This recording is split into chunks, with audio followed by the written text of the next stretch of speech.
வச்சாருனாக்கா அது வந்து தலித் சமுதாயம் சேர்ந்த காலனி, அதனால அங்கெல்லாம் இவங்க வந்து அவங்களுக்காக குரல் கொடுக்க மாட்டாங்க, அவங்களுக்காகலாம் இவங்க குரல் கொடுத்து பேச மாட்டாங்க, இதுக்கு நாங்கள் தான் குரல் கொடுப்போம், திமுக தான் குரல் கொடுப்போம். தமிழ்நாட்டை யார் ஆட்சி ஆள்றா? திமுக ஆளுது. வேங்கை வயலில் யார் கலந்தது? உங்கள் கட்சிக்காரன் தான் கலந்தான். அது கண்டுபிடிச்சது யார்? திமுக. அதாவது கேஸை போட்டது திமுக, நீ தான் கலந்தேன்னு கண்டுபிடிச்சி திமுக. அவனை கேட்க வக்கீல் உனக்கு. அதையே நீ என்ன சொன்ன? திமுக கண்டுபிடிச்சி இந்த விஷயத்தை சொல்லும் போது நாங்கள் சிபிஐ கேட்டோம். வேங்கை வயல் விஷயத்தில் நாங்கள் சிபிஐ கேட்டோம். சிபிஐ கேட்டது பிஜேபி, சிபிஐ கேட்டது அண்ணாமலை, சிபிஐக்கு கொடுங்கன்னு சொன்னது பிஜேபி கட்சிக்காரங்க. ஆனால் அது அப்போ நீ வாயை திறக்கலையா? அப்போ சிபிஐ நீ கேட்கல. எங்களுக்கு தமிழக காவல்துறை மீது நம்பிக்கை இருக்குது, சிபிசிஐடியை போதும்னு சொன்னவர் திருமாவளவன்.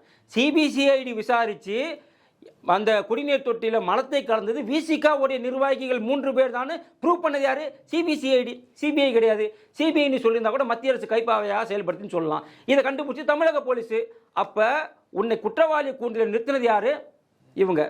என்னமோ வேற்று ஜாதிக்காரன் வந்து கலந்துட்டா மாதிரியும் அதை நாங்கள் கேள்வி கேட்காத மாதிரியும் நீ பேசுகிற.